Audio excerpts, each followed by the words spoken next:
Welcome to Category 5 Technology TV. This is episode number 551. And before you think that it's just Robbie tonight flying solo, the team is here. Hey, you two. What's up? Don't worry. We're going to be hearing from them in just a couple moments' time. But tonight we've got an amazing show planned for you. Robert Koenig is on the line right now, standing by, and he's going to be teaching us all about how the blockchain works. And you think about that and you think, that sounds so complicated. I've heard about the blockchain, I've heard about Bitcoin, and it is so complex. Tonight we're going to bring it down to a level that even I can understand. So stick around. Robert's going to be sharing with us and get your questions in. We've got some great information for you here tonight about cryptocurrency and the future of how the blockchain is about to change the world. Stick around. This is Category 5 Technology TV.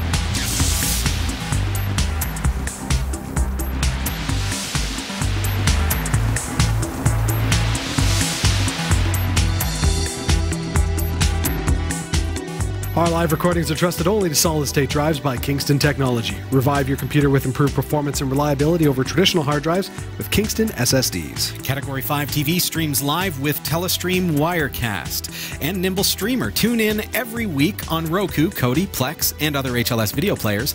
For local showtimes, visit category5.tv. Category5.tv is a member of the Tech Podcast Network. If it's tech, it's here. cat5.tv/TPN and the International Association of Internet Broadcasters, cat5.tv/IAIB. Welcome to Category 5 Technology TV, episode 551. Glad to have you here. Lots of exciting stuff happening tonight. For the record, I'm Jeff Weston. I am Sasha. And I am here. I'm Robbie. I'm way over here on the desk because tonight we've got an amazing interview planned for tonight. Yes. I'm excited. We're going to be talking with Robert Koenig, who is a pro when it comes to all things cryptocurrency. So we're going to be talking to him about the blockchain and things like that coming up in just a few moments. Absolutely. But before we get there, need to let you know, in case you missed the announcement, we are on Google Play. You can check us out. You can subscribe. Category5.tv/subscribe. Get on the Google Play. Awesome. Also, you can still submit to contest@category5.tv to win your own copy of Dead Effect 2 VR, which is awesome. So send us an email just telling us where you're from, where you're watching, how you're watching, you know, who you are, and win. And then play with me.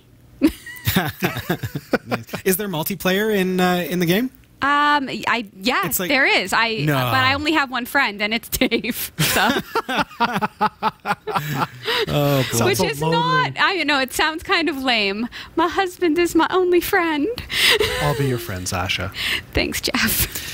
This week, Nagios Enterprises did a write-up about Category 5 Technology TV and about NEMS, Linux, and about me personally.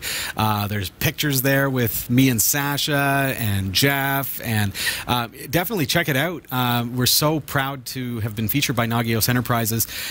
Easiest way to find the article is to head over to nemslinux.com/news and just follow the link over to nagios.com from there.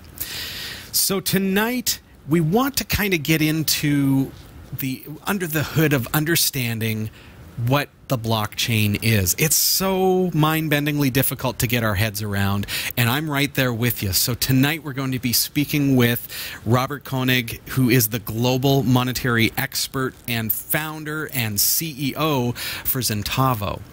Robert, it's so good to have you here. Thanks for being here. Thank you very much. The honor is mine. Cheers. It's great being here. And we wanted to have you on the show because there's this thing that's been happening in the financial sector over the past few years that for us lay people is kind of hard to get our minds around. It's hard to understand, to grasp the concepts. And we're really looking forward to just having this discussion with you to learn about things like cryptocurrency and the blockchain. Can you just tell us a little bit about what it is that you do? Yes, I'm now 2 years working in this industry, the cryptocurrency industry, and it's like everybody else got hooked up on it.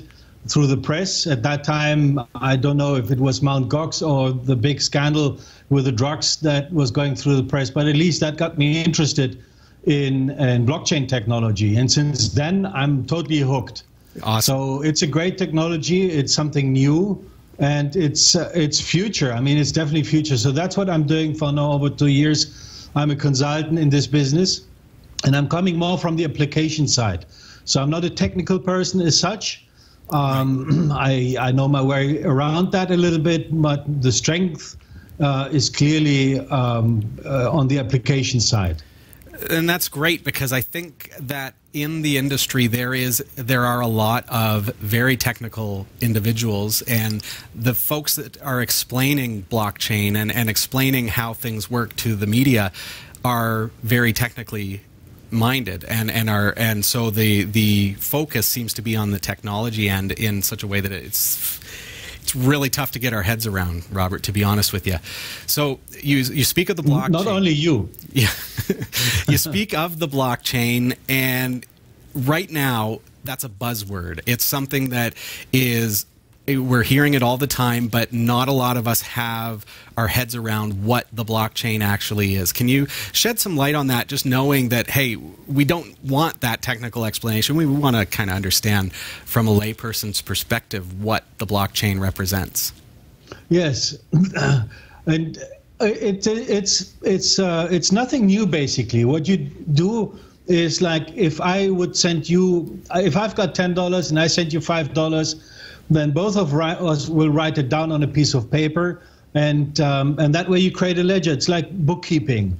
And now if you want to do it on a big scale and want to have it secure so that other people cannot change it, what you do then is you link these transactions together. So if I give you $5 and you give $5 to John, then suddenly I've got one transaction, which is the $5 in my book that I wrote down, and then I've got the $5 or $2 that you forwarded to John also in the book. And so I know at every time what the current status, the balance is. It's basic like bookkeeping, with the difference is that there are around 11, in the case of Bitcoin, there are 11,000 bookkeepers or notaries that making sure that everything is working smooth. And that's the potential of the blockchain technology. So it's just lining up different transactions like a pearl, and calling that into a chain and linking that together, and that's called the blockchain. So there's another word for it, which is decentralized ledger technology, DLT. Oh, okay. But it's bookkeeping. So if I follow you correctly, the underlying technology of cryptocurrency, the blockchain, is really just a ledgering system, a way of tracking the transactions within the currencies. Is that? That's exactly it. And the difficulty comes from a few different angles. One is, how do I make this secure? I mean, in a world where we've got thousands of hackers that constantly hack into computers, how do I make sure that nobody can really hack the system? And that makes it then very technical and very difficult, but the principle is still the same. It's a ledger where you write down transactions and you make many copies of it. Okay. So how does the blockchain generate money or create currency? Because we hear about people mining things like Bitcoin or Monero, and we'll talk a little bit about the difference between those. But how does money come out of thin air and become part of the blockchain? Yeah, where we have to be careful is cryptocurrencies are not money. Okay. Yeah, they might become money if you use it as a fiat currency. So in other words, if we would start using a Canadian dollar on a blockchain, that would be money. Otherwise, it's categorized as a commodity or as a cryptocurrency. And the value comes through communication. It's simple. If I would create a coin, or if you would create a coin, let's say there is a Category 5 coin that comes into practice for all the fans that you have, then that creates value, and that value represents some monetary value if you exchange it against, let's say, euros or Canadian dollars. So that's where the link is coming from. But at the end, it's just a basic way of communicating. So is there a purpose in the blockchain beyond just tracking currency? Like, no, that is from my point of view, it's a side effect. Yeah, there are. I mean, the grandfather is Bitcoin. Bitcoin was created in 2009. Yeah, it hasn't been hacked once, so it's running stable since then. Wow! But there are over 1,500 different currencies also in the market. And the currency is just a side effect.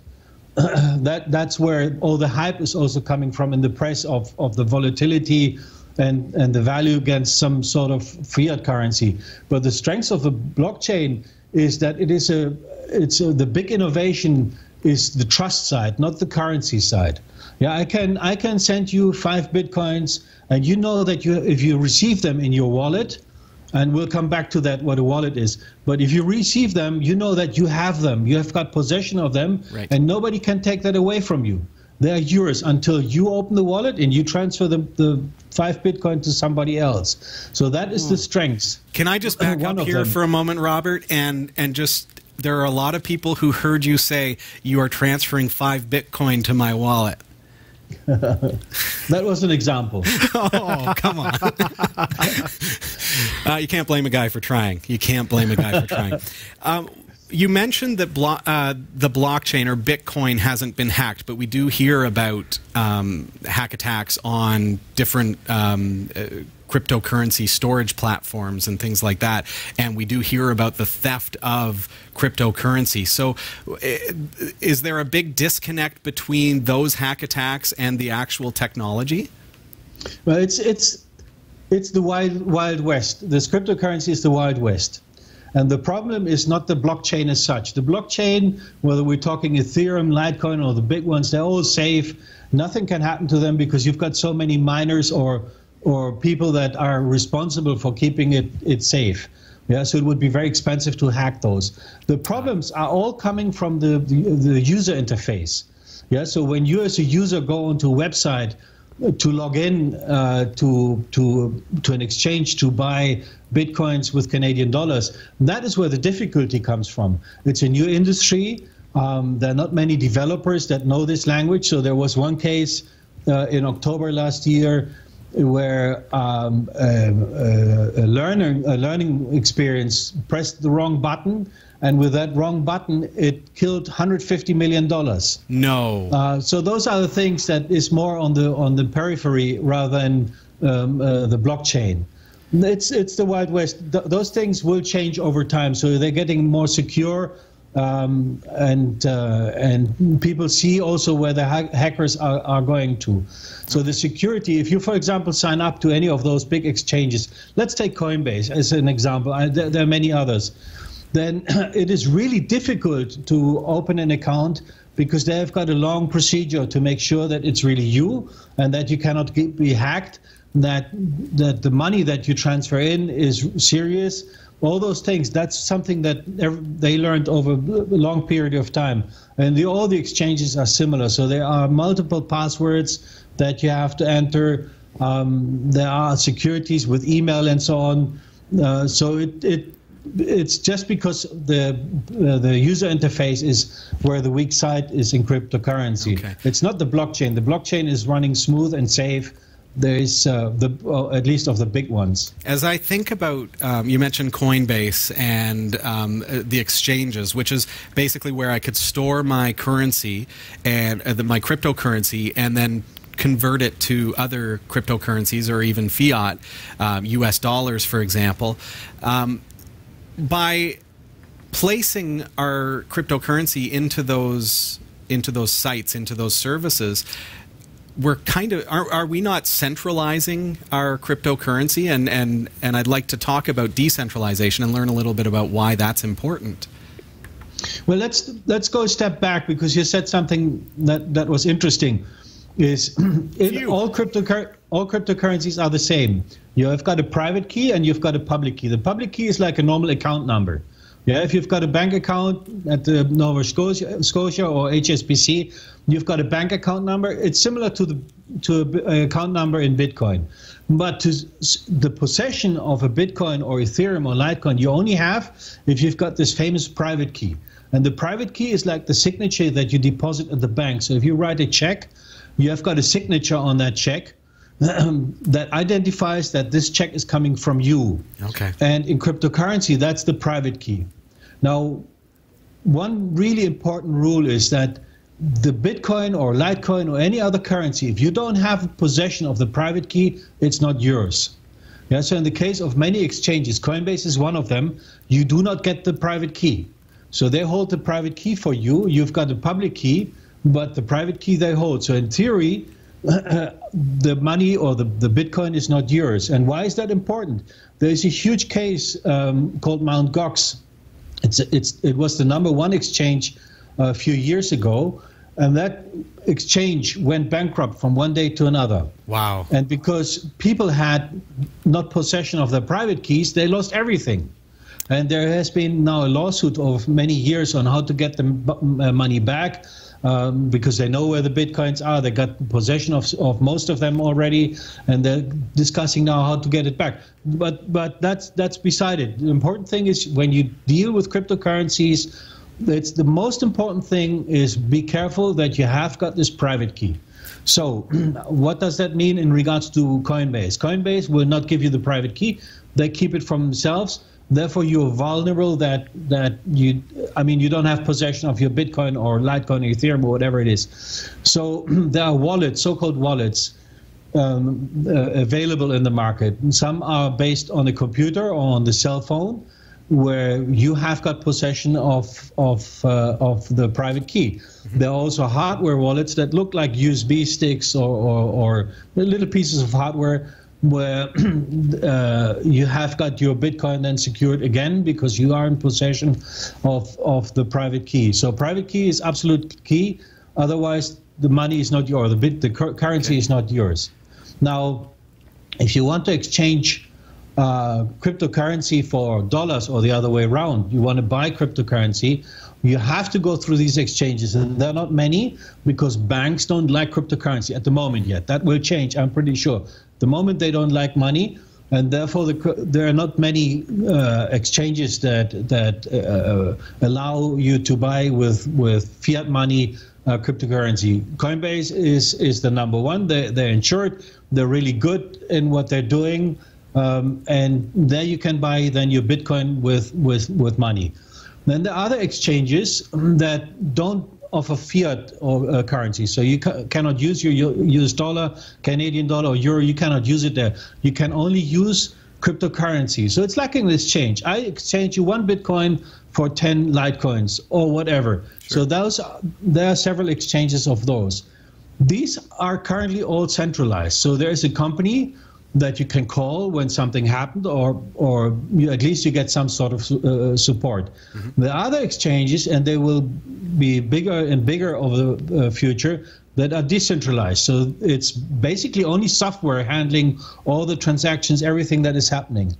And they will also, they're starting, there's one that is currently in development, it's called Ethos, that will incorporate also fiat currencies and other currencies within the software package. But those are decentralized.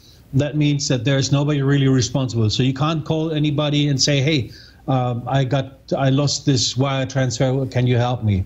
Because it's based on programs. So therefore very anonymous, I would presume? Explanation. Sorry about that. Very anonymous, I would presume, in this case too, with the decentralization? I would be careful with that. Anonymity is something that everybody talks about and says that is a strength of the cryptocurrency. That's not the case, because you have got this famous blockchain. Yep. I can look back on who did the first transaction. Now, certainly, it's true, I only see account numbers. I don't see names. Right. But if I would be a government, I can find out easily who the owner of through an exchange, for example, who the owner is. So you don't get much. I would be careful with transparency. Okay. And we have had that discussion on the show where we've talked about how governments say, well, we don't keep track of who the person on the video is, but they can make connections and say, oh, well, we connect this phone number to this person and we connect this wallet address to this person, and so all of a sudden we can track. And I know that to be true because I've received Bitcoin transactions from other people. Now that I know their Bitcoin address, I can see their wallet balance, for example.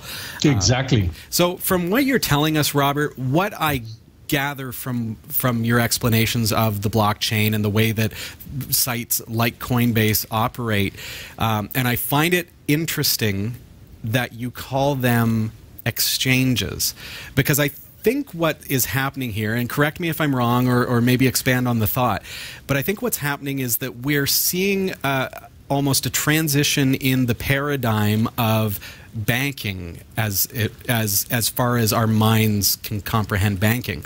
Because when I think of a site like Coinbase as the example, and I think about putting my Bitcoin or my Ethereum into Coinbase, I'm treating it as if it's a bank. I'm using it to store my currency. But on the other hand, you're mentioning about a wallet and having a local wallet installed on my computer, for example, and using those sites instead as a trade mechanism between currencies. Coinbase using fiat, which means I can use US dollars and my credit card to buy Bitcoin, for example, and then take that Bitcoin out of Coinbase, because we're using it just as a trade mechanism, and put it into my wallet. Am I right in that thought, that the paradigm is shifting as far as how we should be thinking about this in relation to banking? Absolutely. Absolutely. That's exactly right. And it's the wallet is equal to the bank account now. Okay. Yeah, so if you've got, and you can have as many wallets as you want. You can have 100 wallets. They all cost nothing. Yeah, you get them free. Then you've got 100 bank accounts. So you become your own bank manager. Okay. So can I move? So, can I, for example, take my wallet and back it up, have redundancy? Yes, you can. I would be careful if the security is something that has to be taken very serious in this industry, because it's international. There is nobody really watching. There's nobody in charge. For example, Bitcoin. There's nobody in charge. You cannot call anybody, and so securing your wallet is really important, so it doesn't get hacked. I've seen so many examples of people even stealing your. I mean, if they know that you have got, I don't. Let's invent a number, 1,000 Bitcoins, so that you've got a lot of money. Then they go to an extreme that I haven't seen before. They call the cell phone company and transfer the cell phone over to them so that they can access this special Google authorization, which is called the two-factor authentication, so that they can have access to your Coinbase account and just empty it. Seen it many times. That is nothing new. So one has to be really careful. So the best thing is, for the layman, is to have one of these wallets, the hardware wallets. Yeah, like Trezor and Ledger, those are the two big ones. Trezor is Trezor, and Ledger is like Ledger. They have got very small hardware units.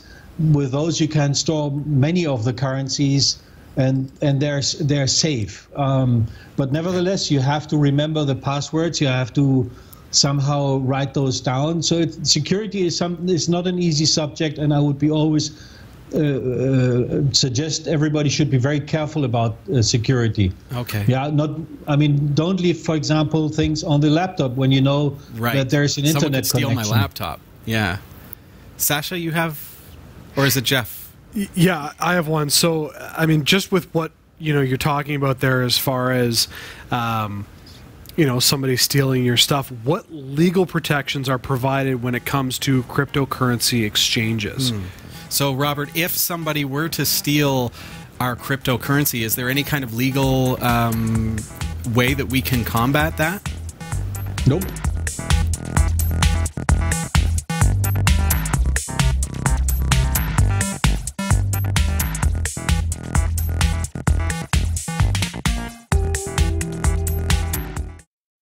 For a limited time, get your hands on limited edition shirts from the Category 5 TV network. These high-quality shirts are manufactured by Teespring, a fundraising website, and your purchase will help support the shows we produce. Get yours today and send us your pictures to be featured on the corresponding show. Visit cat5.tv/shirts to support us and get your official network shirt today. cat5.tv/shirts.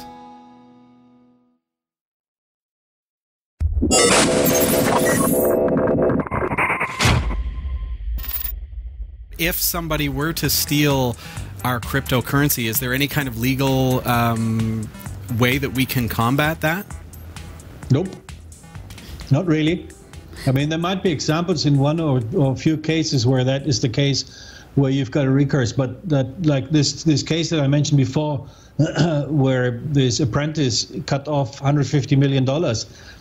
If it was your money, sorry about that, you lost it. You were not in possession of the private keys, and therefore you lost $150 million. And there are ways, of course, theoretical, how to get that back through so-called forking, but let's not go down that road at the moment, because that now will we're getting into the everybody. technical. We're getting way into the technical. So the clear answer is no. You don't have a way getting that back.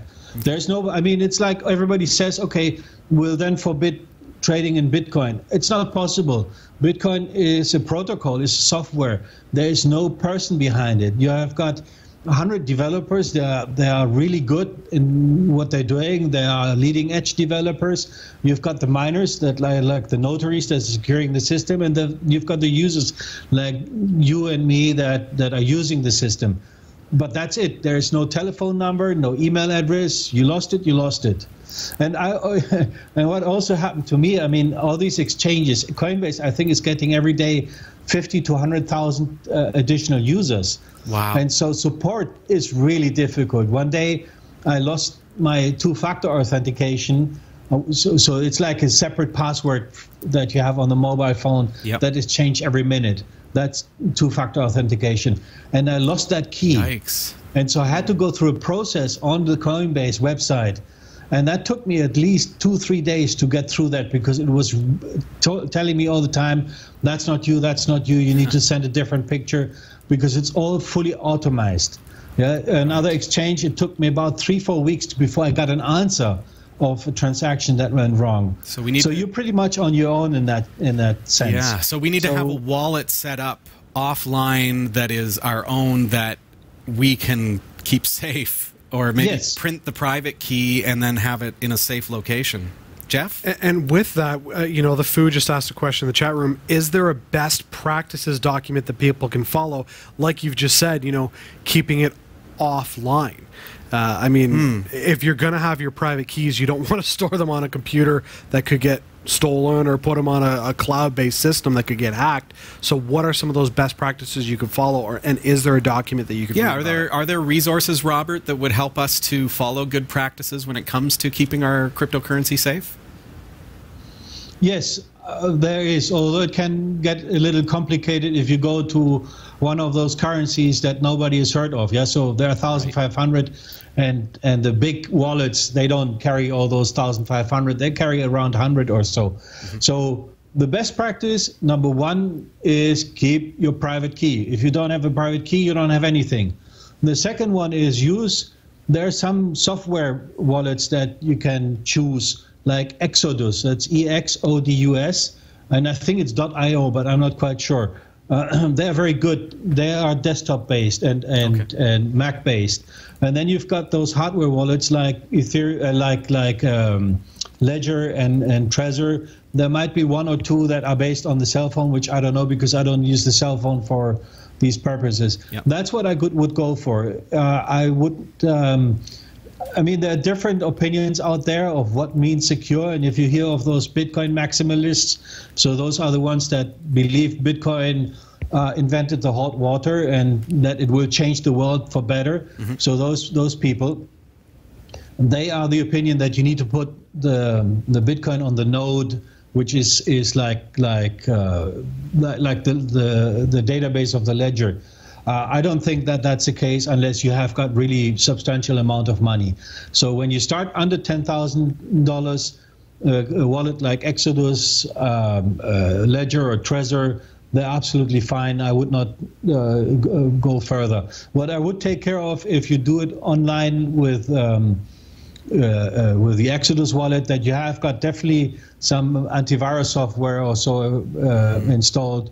If you don't have that, then just take the laptop offline so nobody can hack it. Yeah, and encrypt your data or keep it behind a password or something like that, I think, is really important as well. And sorry that I interrupt you here. It's important also that if you do it on a desktop, that you backed it up. There are also many people that where the private computer key crashed, which is normal, and then they lost everything. There was one that went even to the dump to look for his computer Sasha. because he didn't do a backup. That is Sasha just did the one story. of my favorite stories to tell. It's a tragedy. So this guy had the private keys on a hard drive that got thrown out. So we have to keep that safe, and I think that's why we hear the term paper wallet, which is somebody, I guess, just printing or writing down their private key and keeping it in a safety deposit box, so that if the worst came to worst, you could always recover your currency that way. So moving along from the technology and I've got a better understanding, I feel, of the blockchain now, and I hope that our viewers feel the same. There are so many. You mentioned 1,500 plus different cryptocurrencies. What's that about? Like we hear Bitcoin, that's the buzzword. We know of Monero and Ethereum and Litecoin and Turtlecoin. What's happening here? Yeah, it's a fast expanding market. 4 or 5 years ago, you had Bitcoin, and that's it. The Bitcoin had 100% market share. Today, Bitcoin has got around 40% market share. Wow. And in future, it will go down further, because creating a coin or a token, which is more or less the same, is extremely simple. Yeah, it will take you 5 minutes to create your own coin. And that in itself will mean that there will be millions of coins available in the near future, because everybody can create a coin without a big difficulty.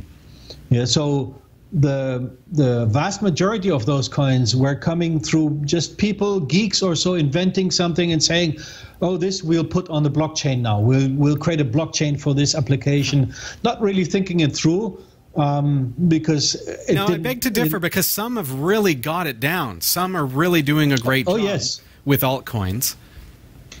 Absolutely, no question about it, and that's what I'm hooked on to this technology. But out of those 1,500, I would not give it more than 200 that are really serious companies that are able to achieve a goal. Mm-hmm. There are others that just invented something to scam people. There are many of those. Yes. There are also many that just don't exist anymore. Yeah. So somebody invented something and it doesn't exist anymore. Yeah. The other thing that is happening now, it's going down a little bit, but it was the peak, is the so-called ICOs. It's a new way of funding a project. So instead of having a private investor, you go through an ICO. And just for people to make money, they invented ICOs right, left, and center. And that also created then coins so that they can be traded, and that usually goes down in price like nothing. So I would say maximum 200 coins that are in the market are really good projects that one could think of and really learn more about it. Yeah, and I think that's an amazing stat, to think that small of a percent is really worth investing time, investing money, investing resources in. And the whole idea behind cryptocurrency is that you hope that it's going to go up in value. That's not promised, but it's an interesting trend anyways.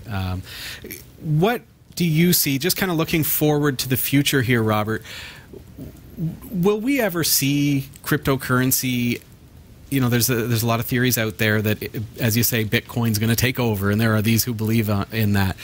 Do you think that we're ever going to see, for example, entire nations that are using cryptocurrency as their homeland currency? Yes, I'm pretty sure that within 10 years, all larger currencies will be based on a blockchain. Really? It does make sense, because it gives the government transparency. A huge flexibility is coming with that. So, for example, fractional reserve banking, which is an ugly way to make money, that can be all controlled in a much better way. So for central banks, they're all experimenting with blockchain technology already.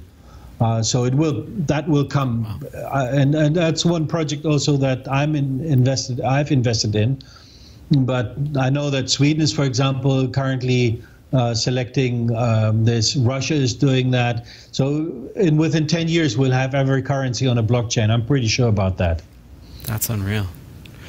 Now, I have a question as far as, I mean, just a few minutes ago, you're talking about all the altcoins and how there's, so many coins on the market.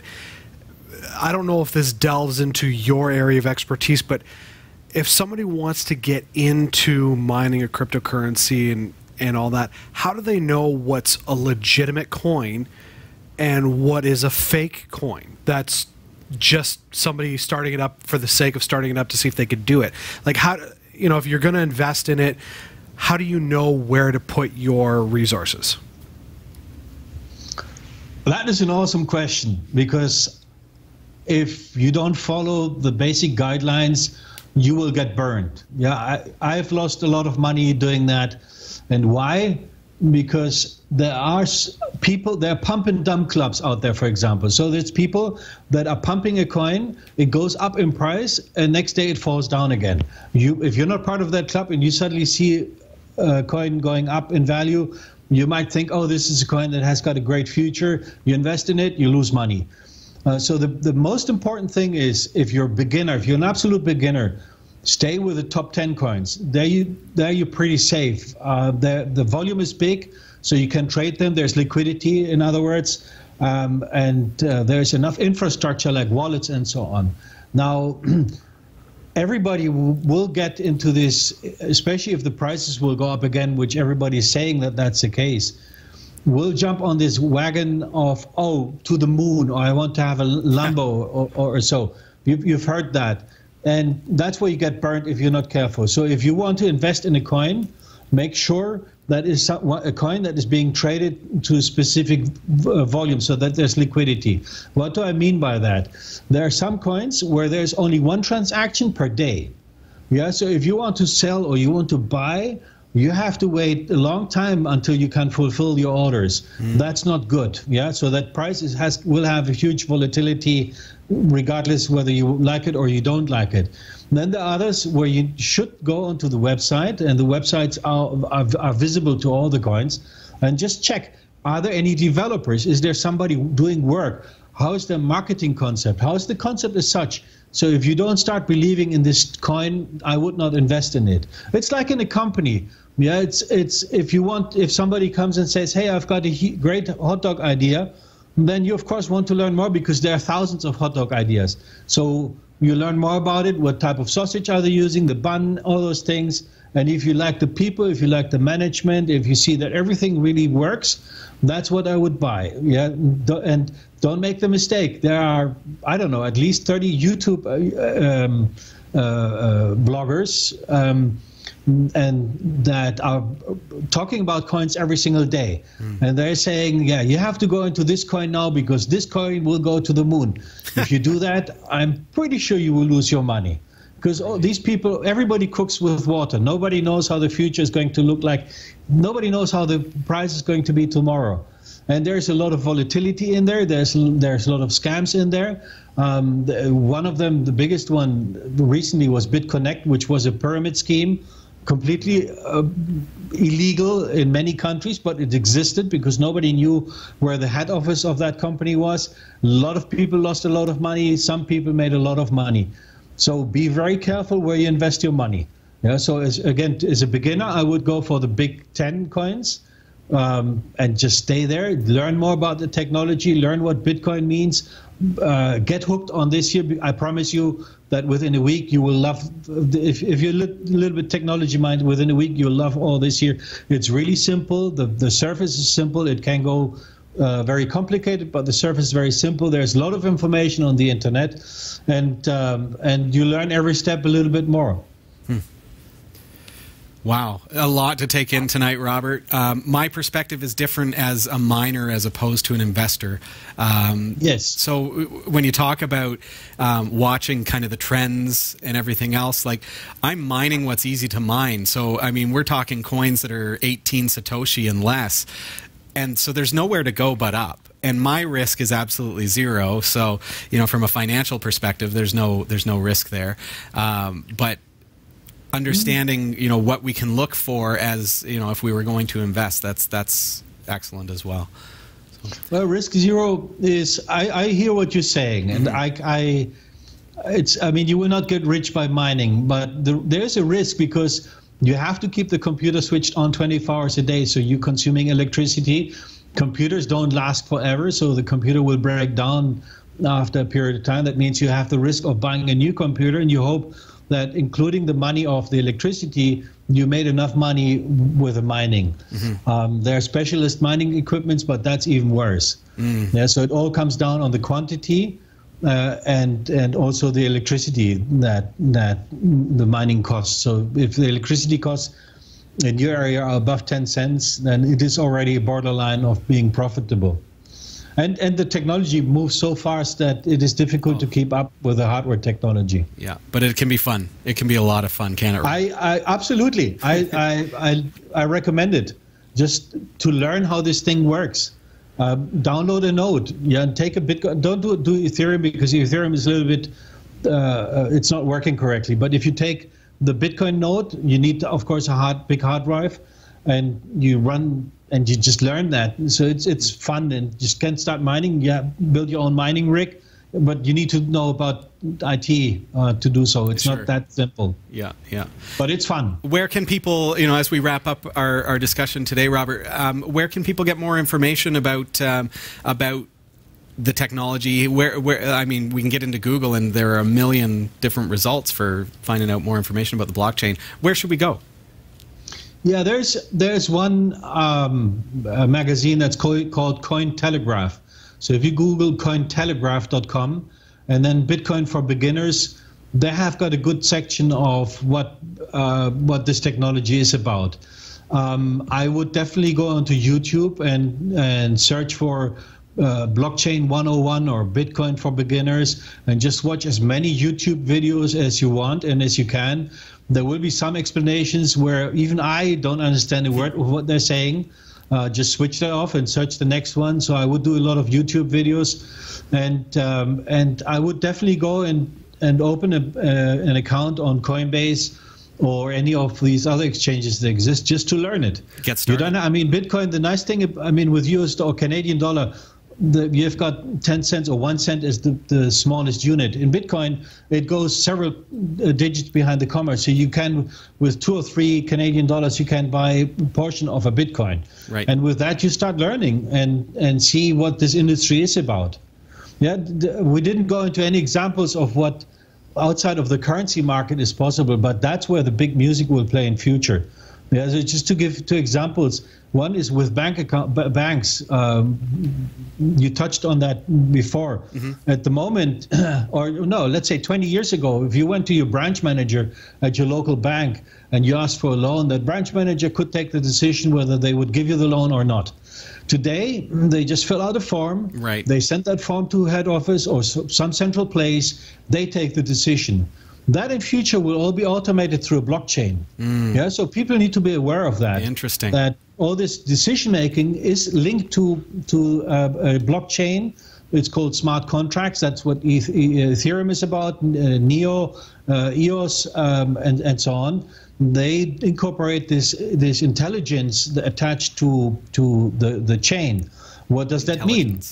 Banks is jobs. But if, for example, you want to buy a Gucci wallet, then today you don't know if it's made in China, it's a fake one. You have got no clue, because we're not experts in Gucci wallets. But in future, you'll have a little sticker in there with, you scan it with your cell phone, and it will tell you exactly in which factory it was developed. Food, the same. Yeah, papayas. If you want to buy papayas and you want to make sure that they're really organic, then at the moment you have to trust wherever you buy the fruit from. But in future, you can scan that code and you know exactly where they came from and if they're original or not. Those are just a few examples of what will be possible with this technology.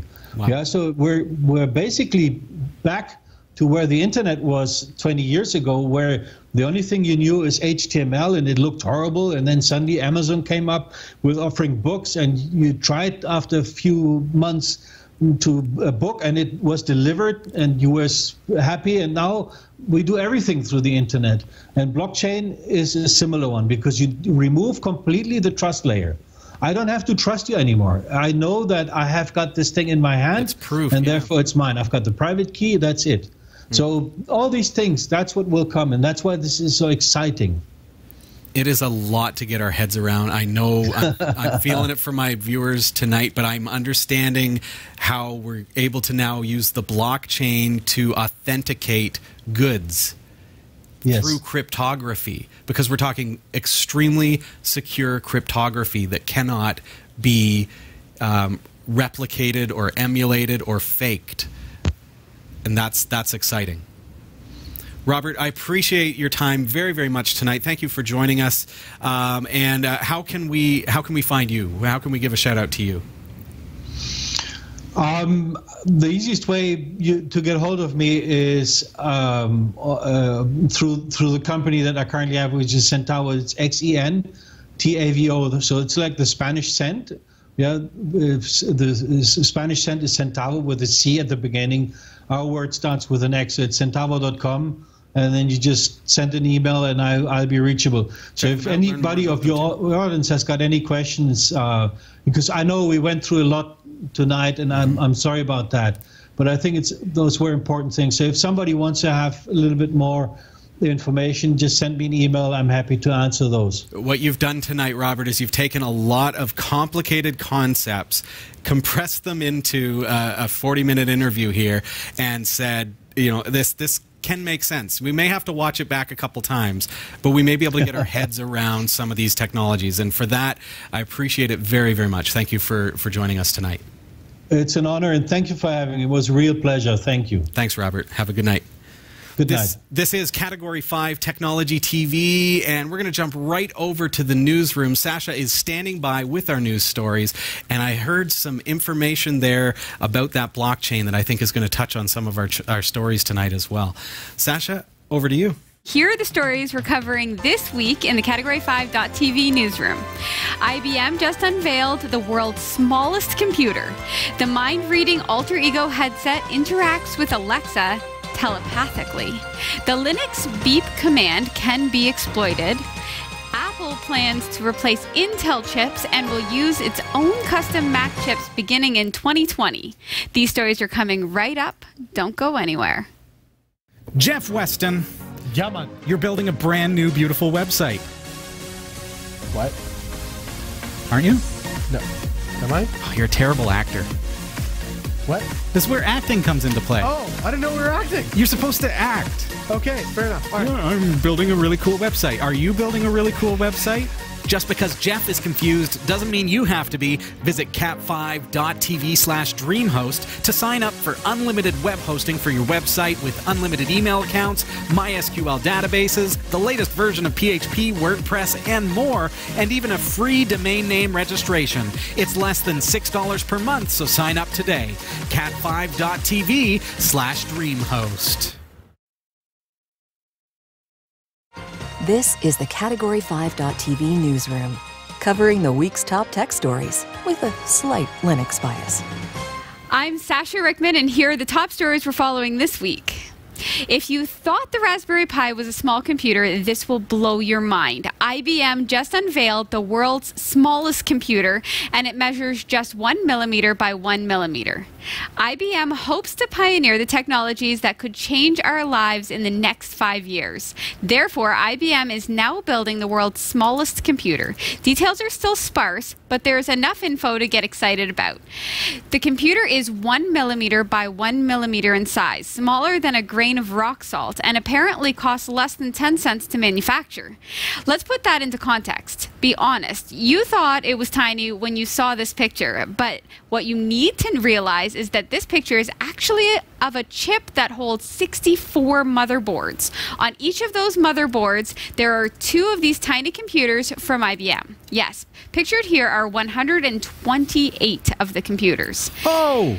There's an actual photo of the computer. Here's an actual photo of the computer on a pile of salt to give you some scale. The last world's smallest computer to make a big splash was the Michigan Micro Mote in 2015, which was twice the size of this computer. Feature-wise, the computer has a processor with several 100,000 transistors, SRAM memory, and a photovoltaic cell for power, and a communications unit that uses LED and a photo detector to talk with the outside world. IBM claims the computer has the power of an x86 chip from 1990. That puts it exactly on the edge of enough power to run the original Doom. IBM's actual application for this chip seems mostly centered on supply chain management and counterfeit protection. Enter the blockchain buzz.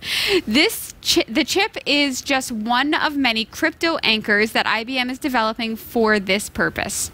And now we wait for more details on IBM's plans for this, the tiniest of computers. Wow. This is interesting because I get the purpose of the computer, but I have to wonder how many people are going to go, crap, I just lost my computer. Then what happens? Oh, dear me. Well, I get it for, maybe with some applications. Counterfeit protection, I'm confused about. I guess you would just put a computer on everything? Sasha, on episode 551, Robert Koenig was on the show, and do you remember him talking about the ability to use the blockchain to verify that fruit is actually organic and verify that things are from the actual Gucci manufacturer and not some knockoff in China. Do you remember that discussion? Yes, so that would be like one of those little computers is what would be that. Because the blockchain is a computer technology, so it requires a computer in order to access it and run it. Imagine this, like I'm talking a 1 millimeter, the size of a grain of salt, maybe a little smaller, that is a computer that is as powerful as what we used to use back in the 90s. My mind is actually blown. Are there other, crazy things we could do with tiny, small computers? I think the sky's the limit. I mean, as we advance technology and you take something this small, I'm sure give it another couple of years, there's going to be a way to make something that small even faster. Start implementing that with say your glasses to run a virtual screen so that, you can go all Star Trek with that, the glasses thing. I mean, you've got stuff like that. I'm thinking, people that microchip their pets.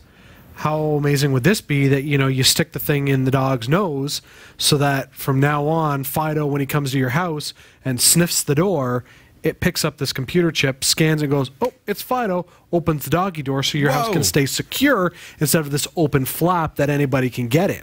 I mean, you think of all the possibilities of this. And I'm thinking medical, too. Medical stuff. Being able to inject a very, very tiny thing under the skin or into the bloodstream, or I don't know if that can be done. I don't know. I'm not a doctor, but I can see that being used. Well, I mean, imagine it, say you throw one in each of, the palm, the palm of your hand and on the tips of your fingers, and next thing you know, you have the ability to control, various technologies at your house, your car, whatever, because you have these unique identifiers, because you have these little microcomputers. I mean, anything. It'll be like the newest trend in piercings. Yeah, exactly. 10,000 of them. 10,000 of them, all mining Monero on a die this big. That's all you need. That's right. I cannot even imagine. My brain can't even. I need one of these little tiny computers in my brain helping me with this. Yeah. It's very interesting for sure. All right. The FOO thinks that input and output is going to be the issue. How can you communicate with outside peripherals such as, it's not going to have an HDMI port. Right. It's not going to have the capability to connect in a mouse and these kinds of things. But you think about being able to program that chip to do specific functions and then let it loose and do its thing. Be it cryptocurrency. I imagine it wouldn't take blockchain. too long to have some sort of a mini Wi-Fi signal. I mean, thinking with today's current technology, to have some sort of interface like that where you're doing things wirelessly. I mean, you could take a cell phone. It is, in a way, wireless because it's using the whatever, I don't know the word either. Photovoltaic or voltaic. I don't know, but it uses, so basically it uses the flashing light in order to receive and transmit data. So. Okay, well, but take, for instance, like my watch. I have a Samsung, Gear Fit, and with a flashing green light, it measures my blood pressure, Right. and my pulse. I mean, and that's just a light on my skin. So, I mean, imagine something like this would work just as well. Neat. So, it's very cool. Yep. You know what else is cool? This next story. Wow. Yeah. I'm intrigued. The mind-reading alter ego headset communicates with Alexa through telepathy. Speaking to voice assistants, no matter how helpful they can be, is still not something the majority of us do on a daily basis, especially in public. But what if you could speak to a voice assistant only by thinking about the words you want to say? Considerably less embarrassing, right? That's the basic concept behind the alter ego, a prototype mind-reading wearable designed by researchers at MIT. How it works is extremely clever. Okay, it doesn't quite read your mind, but instead it reads something called subvocalization. This is the name given to tiny, almost imperceptible neurological and muscular movements made when we say words to ourselves inside our head. 16 electrodes on the prototype alter ego headset sense the changes and match these signals to data inside a special neural network and eventually activate whatever task it was requested. The headset also has bone-conducting speakers, which use your skull to transmit sound into your inner ear rather than actually putting an earbud in the canal, so you can remain aware of the outside world while wearing it. At the moment, the headset has 16 electrodes and wraps around the side of your face with a connection on the jaw and the back of the neck. However, the team has seen similar results from a model with only 4 electrodes, meaning it could easily become much smaller. So far, the team has conducted various experiments, including playing a game of chess while telling the opponent's moves to the wearable computer and getting potential return moves spoken back. Cheating, yes, but a clear demonstration of what it can do. Additionally, the device can do simple math. Lead developer on the project, Arnav Kapoor, said the idea behind Alter Ego was to build an internal computing platform that feels like an internal extension of our own cognition. Thesis advisor Patty Mays added that the headset could help us all benefit from smartphones and the internet without being closed off from the world by looking down at a screen or wearing earbuds. Thad Starner, a Georgia Tech professor, pointed out how helpful silent speech would be in situations where voices can't be heard. People who work in noisy environments, for example, and those possibly including military personnel who rely on hand gestures to communicate when sound would give away their position. Oh. Or even for people who don't have the ability to speak at all. Currently, the Alter Ego is a prototype used for research and not available to buy. But it's possible we could see the technology being investigated here in next generation devices that we'll use as regularly as we do smartphones today. Wow. I feel like this is not new, which sounds very weird to say, but I thought I heard something like this in Toronto, I'm going to say 5-6 years ago, where there was a professor who was working on mind-reading technology to control devices around his house. And the intent was to build something for people who were quadriplegic. Okay. So I mean, maybe that was just a myth news story. I mean, fake news never happens. But, you know, it's possible that this has already been underway, but this is a very unique way of going. But, you know, with the whole idea of, you know, what I had heard about being done for quadriplegics makes me wonder, could this be used for somebody who's, say, in a coma? So you've been in some sort of an accident. There's no way to verbally connect with you, but there's enough research where people have... It's determined that even though you're in a coma, you can hear. There is some sort of cognitive ability. And is there a way to interface with somebody who is in that situation? Right, or even on the autism spectrum, like somebody who's Sure. just nonverbal, right? Yeah. I think it's absolutely fascinating. Okay, but then on the other side, and I'm doing the Jeff other side thing now. Yeah. You going to the dark side? Yeah. If you could hack in, or if you could exploit and do some data, I don't know what they call it, scraping or something, and you could find out what people wearing these are thinking all the time, wouldn't that be really beneficial to people, you know. Or wouldn't it be the case, like I've heard of the bone conductive audio on trains for advertisers, so that when people rest their head up against the window, they can hear the ads.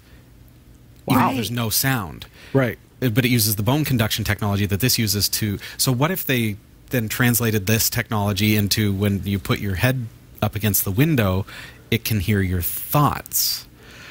Right. There's always going to be a concern that the technology, and I can't believe I'm actually defending this, but there's always going to be a concern that technology could be used negatively. But I see the positives for something like this. Right. And I would hope that once it is consumer available, the price point is not outlandish. That it is available for people who could benefit from it, and not just something so expensive that's used to exploit people. But you do bring up a good point. And, thinking about the unconscious, what about your dreams? If you're sleeping and you're dreaming, your dreams are not reality.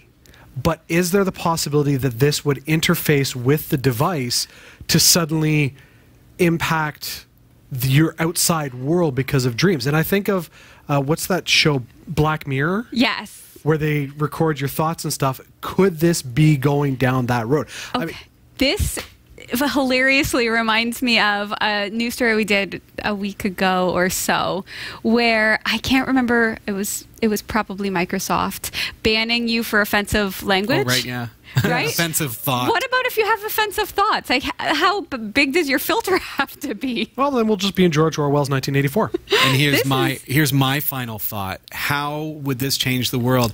And how, Sasha, would this change John Krasinski's Quiet Place? See? The movie just took on a completely different twist. That's right. Retro programmers may need to reconsider using Linux beep command as an activity or progress alert.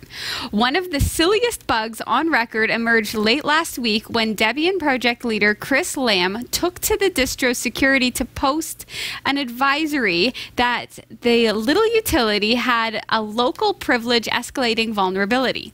The utility lets either a command line user control a PC speaker, or more usefully, a program can pipe the command out to the command line to tell the user something's happened. If, of course, their machines still have a beeper speaker, which is increasingly rare and raises the question as to why the utility still exists. Since beep isn't even installed by default, it's not hard to see why the issue went unnoticed.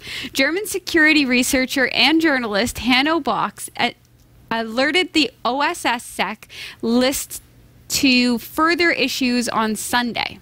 Bach listed an information disclosure bug in which beep opens arbitrary files for write as root, bypassing file permissions.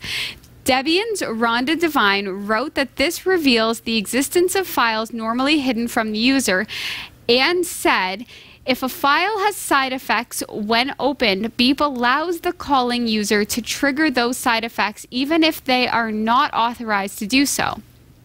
Jacob Wilk pointed out that named pipes and tape devices are affected.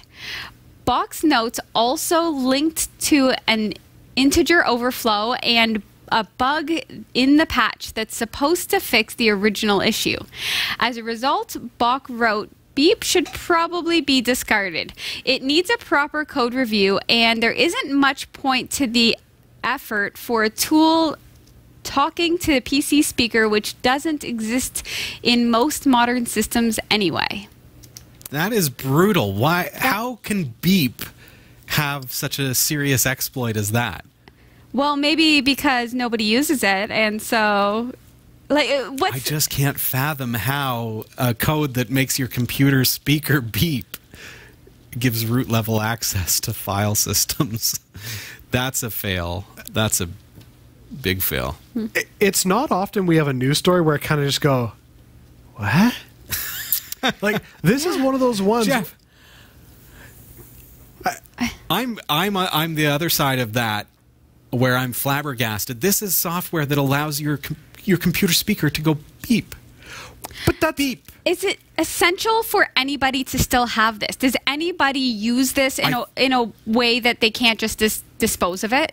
I feel like they can dispose of it, but then there are the purists who, you know, have been using computers all their lives, who, when I turn on my computer, I like to hear that beep. I like to hear the PC speaker beep. That's a bad beep now, Robbie. It's a very bad beep. And if you hear it, you are exploitable. That's ridiculous. I have nothing. I have literally nothing to say about this. I honestly just feel like perhaps it's time to just put it to bed. Like, don't fix the exploit. Just get rid of the entirety. Like, get rid of this beep speaker beep thing. Stop it. Just go. The most useless feature of your computer. Just get rid of it. Exactly. It's not. It's like remove your wisdom teeth and get rid of your beep speaker. Do both of those things in your life. Problem solved. But at least you could chew food with your wisdom teeth. But I mean, beep. Suddenly you get access to files you should. Just. It's a very malicious beep. Okay. Apple plans to replace Intel chips and will use its own custom Mac chips beginning in 2020.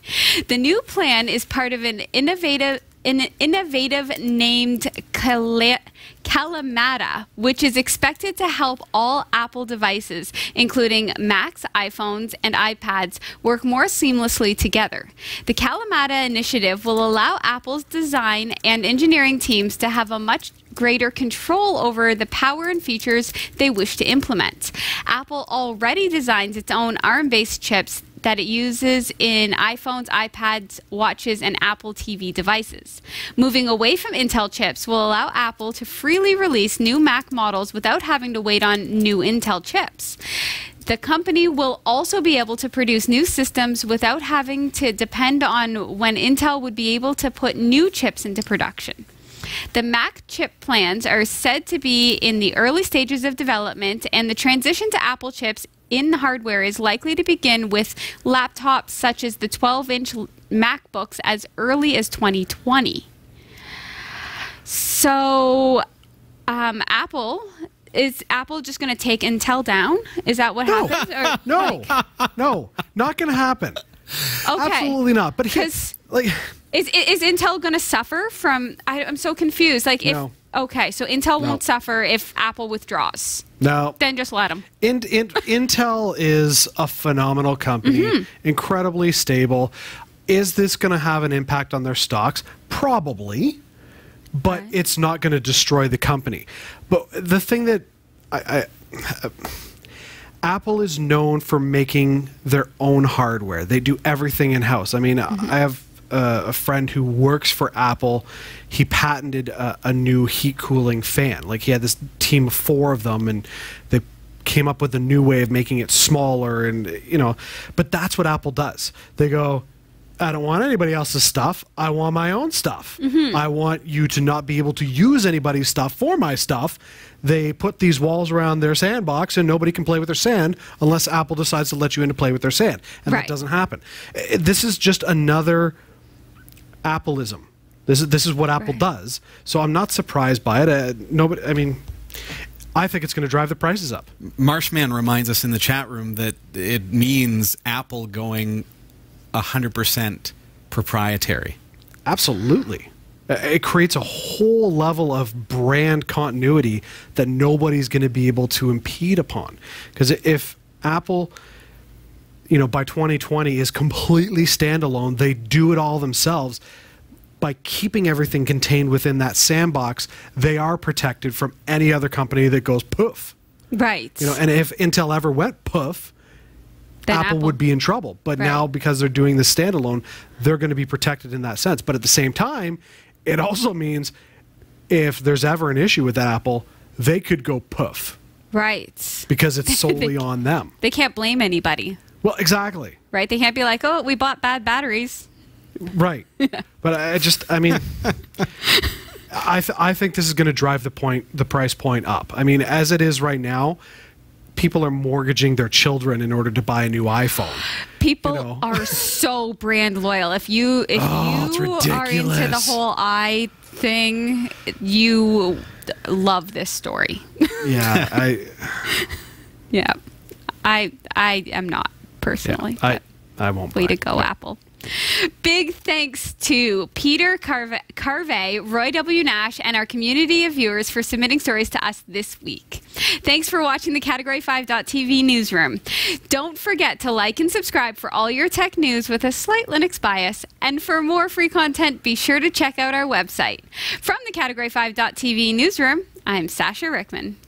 And over here on the desk, I'm Robbie Ferguson. And besides Sasha, I'm Jeff Weston.